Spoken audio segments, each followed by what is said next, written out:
नमस्कार और आदाब। आप देख रहे हैं आवाज़ द वॉइस। हम लोग इलेक्शन एक्सप्रेस में है। महाराष्ट्र विधानसभा की इलेक्शन जोरों शोरों से है। हम अभी फ़िलहाल है लातूर शहर कॉन्स्टिट्यूंसी में। यहाँ ये मुस्लिम मेजॉरिटी कॉन्स्टिट्यूंसी है। करीबन 90,000 तक यहाँ मुस्लिम वोटिंग है।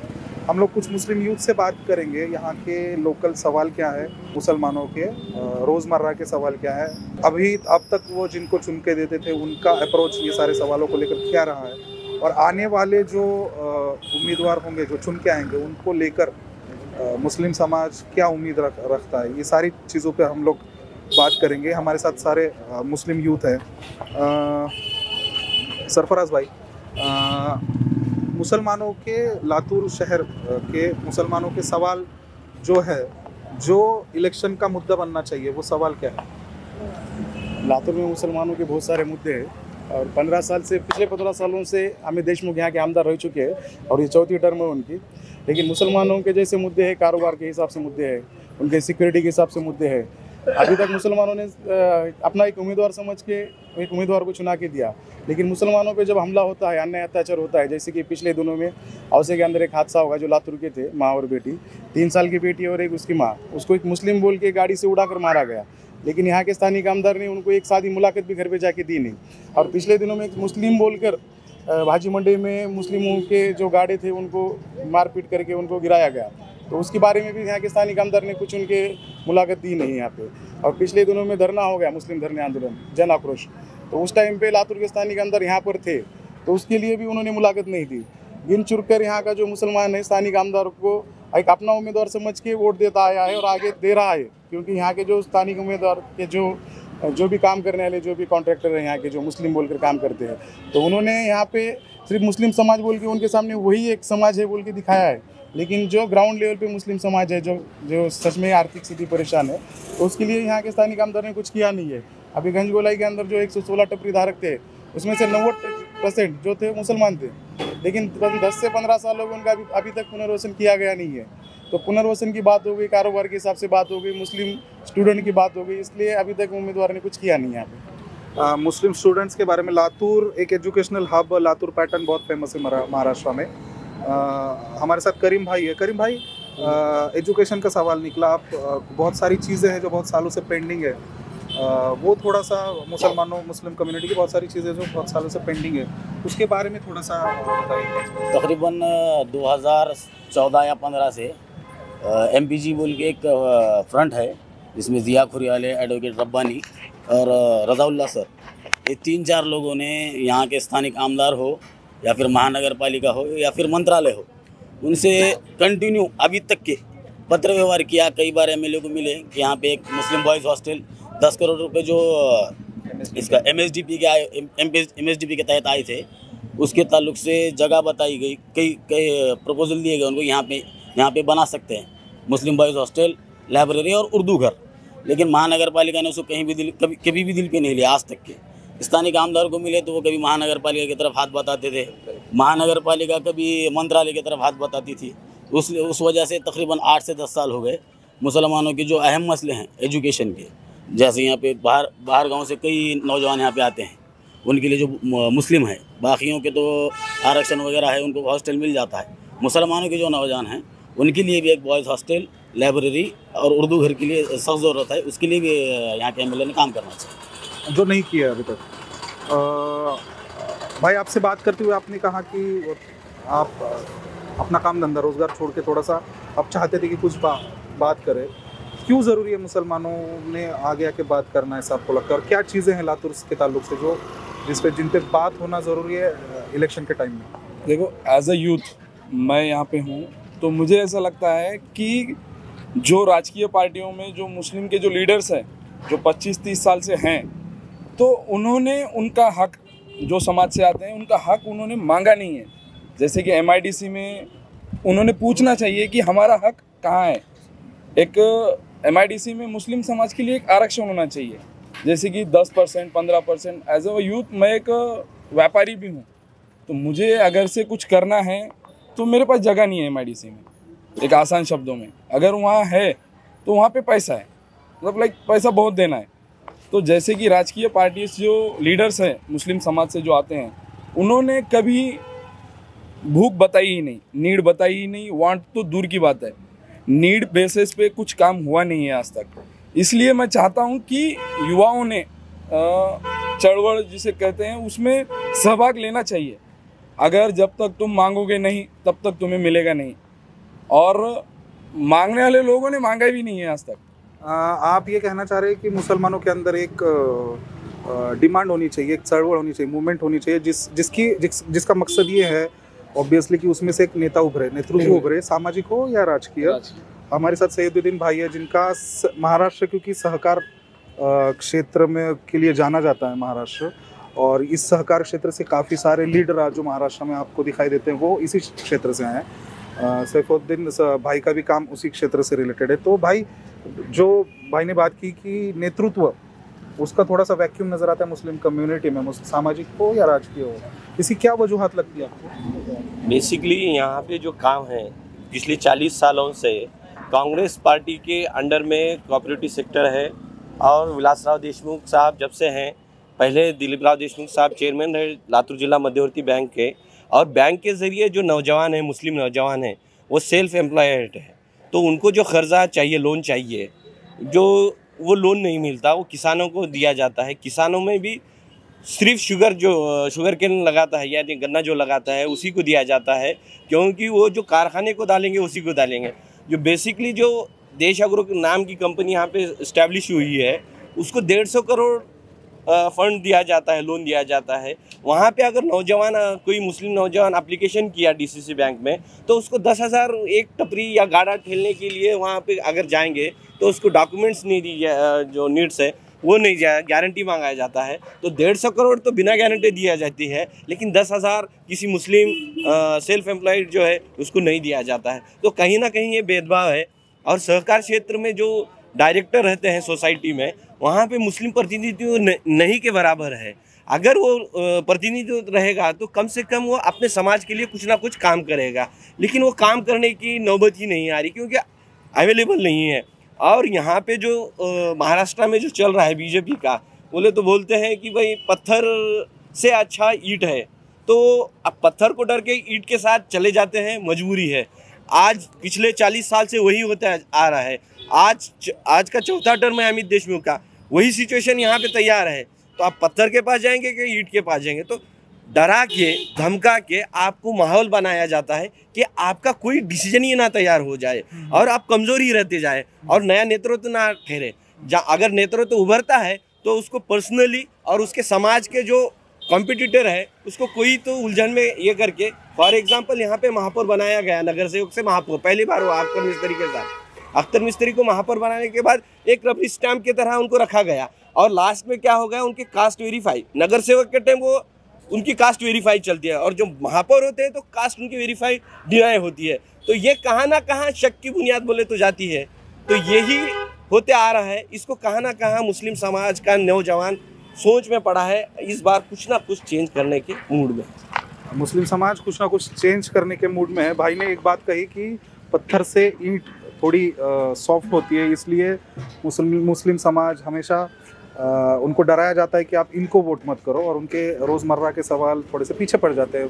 जो सवाल अभी हम नौजवानों ने बताए, लातूर को एजुकेशनल हब कहा जाता है महाराष्ट्र का, यहाँ का लातूर पैटर्न काफ़ी फेमस है। तो इसी सिलसिले में एजुकेशनल और सोशल क्या चीज़ें हैं अभी फ़िलहाल क्या नज़र आती हैं, किन चीज़ों के बारे में मुस्लिम यूथ सोच रहा है, इस पर हम थोड़ी सी बात करेंगे। हमारे साथ एडवोकेट अल्ताफ़ हैं जो सोशल एक्टिविस्ट हैं और ये एजुकेशनल चीज़ों पे थोड़ा काम करते हैं। अल्ताफ़ भाई, क्या मसले मसाइल है मुसलमानों के एजुकेशन और सोशल चीज़ों को लेकर?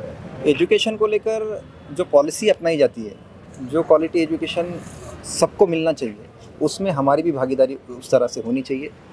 नीट के अंदर यहाँ पे सबसे बड़ा पूरे इंडिया से जो रिज़ल्ट आता है उसमें सबसे बड़ा नंबर लातूर से आता है। उसके लिए पढ़ने के लिए यहाँ पे पूरे देश भर से बच्चे आते हैं। उनके लिए दी जाने वाली फैसिलिटीज़ जो जिस तरह की होनी चाहिए वो फैसिलिटीज़ यहाँ पे नहीं दी जाती, और इसके पीछे अगर कोई कारण को हम समझें तो राजकीय अस्थिरता या फिर राजकीय उसको क्या बोलेंगे, इनकैपेबिलिटी, जिसकी वजह से ये फैसिलिटीज़ देने के लिए यहाँ के स्थानिक प्रशासन, स्थानिक आमदार ये इंटरेस्टेड नहीं, और जिस वजह से वो फैसिलिटीज़ हमको नहीं मिल पाती। मौलाना आज़ाद शैक्षणिक संकुल के नाम पर केंद्र सरकार के माइनॉरिटी डिपार्टमेंट की ओर से एक योजना लाई जाती है, जिसमें लातूर जैसे महाराष्ट्र के 43 प्लेसेस मुस्लिम बहुल घोषित हुए हैं, उसमें मेरा शहर लातूर भी है। यहाँ पे MSDP के अंडर में जितने योजनाएं हमको मंजूर हैं, हमने देखा है कि हमको एक माइनॉरिटी गर्ल्स हॉस्टल खड़ा करने के लिए स्थानिक प्रशासन, ज़िला प्रशासन और आमदार इनको 10 साल तक मनाना पड़ता। बजट आकर पूरा यूटिलाइज़ होने के लिए नहीं यूटिलाइज़ हो रहा है, इसलिए नोटिस आ रही है कि आपका वो बजट पड़ा हुआ है, या तो वापस भेज दो या यूज़ करो। तो 10 साल के बाद हमारे स्थानिक आमदार मानते हैं और वो कहते हैं कि आप शिवाजी चौक में पॉलिटेक्निक ग्राउंड में मुस्लिम गर्ल्स हॉस्टल के लिए जगह दे दो। जबकि हमारी डिमांड ये थी शहर वालों की कि Muslim girls hostel as a security वो मुस्लिम पॉकेट में दिया जाना चाहिए, लेकिन उसको बाजू में रख के, ये सारे विरोध को बाजू में रखकर शिवाजी चौक में मेन रोड पर वो जगह दी गई, जहाँ पर वहाँ वो लड़कियाँ सिक्योर फील नहीं करती। उसी तरह से माइनॉरिटी बॉयज़ हॉस्टल, उसी तरह से मौलाना आज़ाद शैक्षणिक संकुल, उसी तरह से उर्दू घर की तो मैं आपको एक बात बताऊँ, मैंने जब उस वक्त के माइनॉरिटी मिनिस्टर थे नवाब मलिक साहब, उनको मैंने कहा कि सर लातूर के लिए उर्दू घर दीजिए, तो नवाब मलिक साहब ने कहा कि आपके स्थानिक आमदार की सिफारिश लेंगे। स्थानिक आमदार के पास जाकर मैं बैठता हूँ कि साहब लातूर में उर्दू घर चाहिए, तो ये आमदार मुझे बताते हैं कि अब तुम तय करोगे लातूर में क्या चाहिए। अरे जो योजना हमारे लिए बनाई जा रही है उसकी अगर हम मांग करते हैं तो तुम हम पे बोलते हो कि तुम बोलोगे कि हमको लातूर में क्या चाहिए। लातूर में क्या चाहिए? तुमने क्या किया है कि कब्रिस्तान की कंपाउंड बढ़ाई है। तुमको क्या करना है लातूर में कि ईदगाह मैदान की कंपाउंड बढ़ानी है। लातूर में जिंदा दिल भी मुसलमान रहते हैं, कब्रिस्तान की बाउंड्री वॉल बढ़ाइए आप। लेकिन मेरे बच्चे यहाँ पे पढ़ना चाह रहे हैं लातूर में, कई शहरों से आके मुसलमान, उनको अगर पढ़ने के लिए एक लाइब्रेरी बनाई जाए जहाँ पे बच्चे शांति से रहकर पढ़ सकें।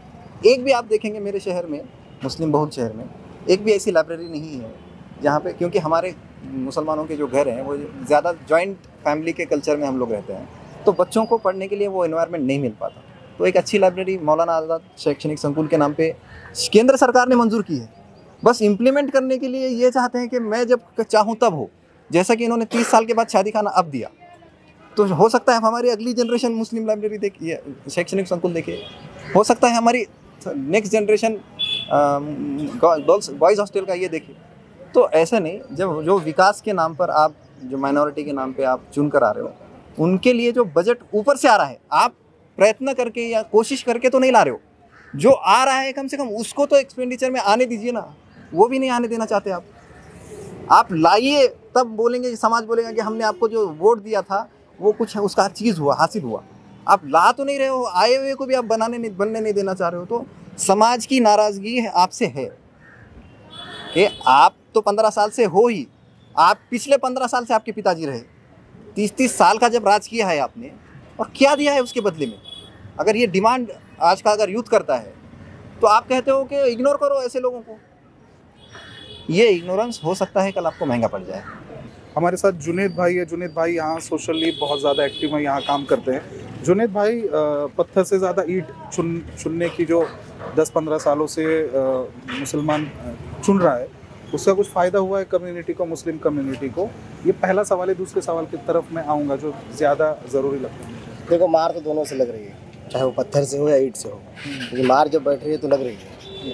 और ये पत्थर और ईंट के फ़र्क आप ना करते हुए जो हमारे प्रतिनिधि की बात करेगा, हमारे विकास की बात करेगा, हमारे सिक्योरिटी की बात करेगा, हमारे वजूद की बात करेगा। कौन से मुद्दे हैं ऐसे जिस पे बात होनी चाहिए जो होनी नहीं? सबसे बड़ी चीज़ है कि मुसलमान वोट जो करता है वो 2-3 चीज़ों को लेकर करता है। पहली तो है सिक्योरिटी, दूसरी है कि उनके जो डेवलपमेंट के इशू वो होते हैं, और तीसरी है राजकीय प्रतिनिधित्व। और तीनों चीज़ों में जो स्थानिक लेवल की सत्ता में बैठे लोग हैं वो बिल्कुल विफल हैं।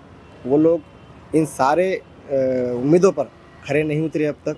3 टर्म हो गए इन्हें, 3 टर्मों में इन्होंने इस तरीके से कोई काम नहीं किया। इसलिए बोल रहे हैं कि नौजवान कुछ अलग सोचने की उम्र में है। हमारे पास आज तक जो हमारे जो बुजुर्ग लोग हैं वो थोपते थे कि हमें कि भाई ठीक है नहीं किए काम, लेकिन दगड़ापेक्षा वीट मोह, जो अभी तो आपका सवाल था वही है ना। लेकिन मार तो दोनों से लग रही है, तो ठीक है, कभी अगर पत्थर से मार खा के देखेंगे, ईंट से बहुत मार खाए, कितना ज़्यादा लगता है वो भी देखेंगे। ऐसा भी मुझे लगता है कि लोगों ने। और ये जो उम्मीदवार हैं वो मुझे लगता है क्योंकि बातचीत से बात सामने आई कि वो समझते हैं कि मुसलमानों के सवाल वही हैं जो ट्रेडिशनल सवाल। देखो क्या है कि मुसलमानों का विकास मतलब शादी खाना, मुसलमानों का विकास मतलब इफ्तार पार्टी, मुसलमानों का विकास मतलब ईदगाह और कब्रिस्तान की बाउंड्री वॉल, मुसलमानों का विकास मतलब मुशायरा। इन मुद्दों के आगे मुसलमानों का विकास है कि नहीं, ये हमारे लिए सवाल है। मतलब ये चीज़ें कर लिए मुसलमान हमारी तरफ आ जाएगा, इस तरीके से का जो परसेप्शन है ये बिल्कुल गलत है। मुसलमानों के ना एजुकेशन की बात हो रही है, मुसलमानों के ना रिजर्वेशन की बात हो रही है, मुसलमानों के ना सिक्योरिटी की बात हो रही है, संरक्षण की बात हो रही है। किसी चीज़ों में मुसलमानों को मेन स्ट्रीम से बाजू को डाल के सिर्फ यही शादी खाना, कब्रिस्तान की कंपाउंड वॉल और इफ्तार पार्टी, इन चीज़ों में मुसलमानों का विकास होने जा रहा है। कभी टोपी पहन लिए, खजूर खा लिए तो समझ रहे हैं मुसलमान वोट देगा। बिल्कुल। और मुसलमान यूज जैसे कहाँ कि डराया जाता है और डर की वजह से वोट करता है। तो हम देख रहे हैं महाराष्ट्र में पिछले कुछ सालों से सोशल फैब्रिक जिसको कहते हैं, हिंदू मुस्लिम सौहार्द एकता, वो बिगाड़ने की कोशिश हो रही है। लातूर में भी क्या वो हो रही है क्या? बिल्कुल हो रही है। लातूर में भी सोशल फैब्रिक को पूरा डैमेज करने की कोशिश हो रही है।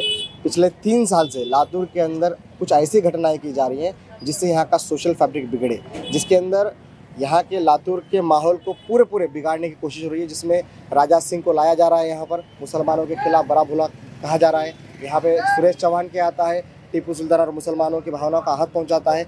यहाँ पे कालीचरण महाराज आता है, वो भी आके मुसलमानों को बुरा भला कहता है। ये सारे जब बुरा भला कहते हैं, मुसलमानों के खिलाफ एक नफरत फैलाने का काम करते हैं, उस वक्त में यहाँ पे चुने गए हुए प्रतिनिधि इसको खामोशी से देखकर नज़रअंदाज करते हैं, ये साफ दिखता है। उसके अलावा शहर में ऐसे चीज़ें की गई, जहाँ थोड़ी देर पहले किसी ने जिक्र किया कि यहाँ पे भाजी मार्केट का इशू, भाजी मार्केट के अंदर एक इंसिडेंट हुआ था, उस इंसिडेंट का समर्थन किसी ने नहीं किया था। लेकिन इंसिडेंट होने के बाद मुसलमानों में दहशत पैदा करने के लिए भाजपा का शहर जिलाध्यक्ष जाता है, मुसलमानों के गाड़ी पलटी करता है, उनके पास के जो माल को लात मारता है और उनमें एक दहशत का माहौल बनाता है। उसके बाद यहाँ पे महापालिका के ताबे में रहने वाले गाड़े वाले हैं, उनके गाड़े अनधिकृत हैं तो जो भी कार्रवाई है लीगल करे। बुलडोजर डाला जाता है, मतलब यूपी का कल्चर यहाँ पे लाया गया है। बुलडोजर से उनके गाड़े तोड़े गए लिटरली यहाँ पे, तब भी यहाँ के स्थानीय आमदार कुछ नहीं कहते। इसके बाद हम स्टेट के इश्यूज़ पे आए। स्टेट के अंदर जितने भी मुसलमानों के ऊपर होने वाली अन्याय की घटना है, इस पर यहाँ के स्थानिक लीडरशिप ना कुछ बोलती है ना कुछ कहती है। सीधे यहाँ पे नज़रअंदाज करने का काम मुसलमानों को हो रहा है और ये नज़रअंदाज और ग्रहित पॉलिटिक्स मुसलमानों को काउंट किया जा रहा है, ग्रांटेड लिया जा रहा है। और ग्रांटेड लेने की पॉलिटिक्स हमारे लिए घातक बनती गई है और ये बहुत ही सोच और फिक्र की बात है और ये फिक्र हमारे दिल में कहीं ना कहीं दर्द पैदा कर रही है। हम लोगों ने देखा लातूर मध्य जो मुस्लिम बहुल कॉन्स्टिट्यूंसी है, वहाँ के यूथ से हम लोगों ने बात की, गौरव फिक्र कर रहे हैं, डेमोक्रेटिक प्रोसेस में आने की कोशिश कर रहे हैं, संवैधानिक तरीके से अपना विरोध जता रहे हैं या संवैधानिक तरीके का इस्तेमाल करके अपनी न्याय जिसको कहेंगे कि राइट्स मांगने की कोशिश कर रहे हैं। उनके बहुत सारे सवाल है जो एड्रेस नहीं हो रहे हैं, ऐसा उनका कहना है। इस इलेक्शन में भी वो एड्रेस नहीं हो रहे हैं। इलेक्शन में मुद्दे वही हैं जो पहले से ट्रेडिशनली एड्रेस होते थे। दूसरी तरफ उनका कहना है कि हमारे लोकल सवाल जो है रोज़मर्रा के शिक्षा, एजुकेशन, उसके बाद में एम्प्लॉयमेंट, वो सारी चीज़ें उस पर ज़्यादा फोकस होना चाहिए। उनका ये भी कहना है कि हमको डरा के एक पार्टी के खिलाफ डरा के हमको वोट टेकन फॉर ग्रांटेड लिया जाता है और वोट किया जाता है, उसको भी ये सारे नौजवान थोड़े से नकारना चाहते हैं। वो बाकी ऑप्शंस भी थोड़े से एक्सप्लोर करने की कोशिश कर रहे हैं। कुल मिलाकर लातूर कॉन्स्टिट्यूंसी की, इस मुस्लिम बहुल कॉन्स्टिट्यूंसी में 90,000 से ज़्यादा मुस्लिम वोट है। लेकिन उसके वो वोटिंग के बावजूद कई सालों से एक ही पार्टी को, तथाकथित सेक्युलर पार्टीज़ को वोट करने के बावजूद यूथ को और मुस्लिम कम्युनिटी को मुआवजा नहीं मिला है। उनके लोकल सवाल आज भी वही हैं जो 15 साल पहले थे। तो ये सारी चीज़ों की वजह से यहाँ के मुस्लिम कम्युनिटी, ख़ासतौर पे मुस्लिम यूथ परेशान है, मुश्किल में है और वो चाहते हैं कि एक नया सामाजिक और राजकीय नेतृत्व उभर के आए जो हमारे सवालों को एड्रेस करे। ये सारे मसलों पे हम लोग कुछ राजनीतिक विशेषज्ञों से, कुछ मानसशास्त्रज्ञों से बात करेंगे। आप देखते रहिए आवाज़ द वॉइस।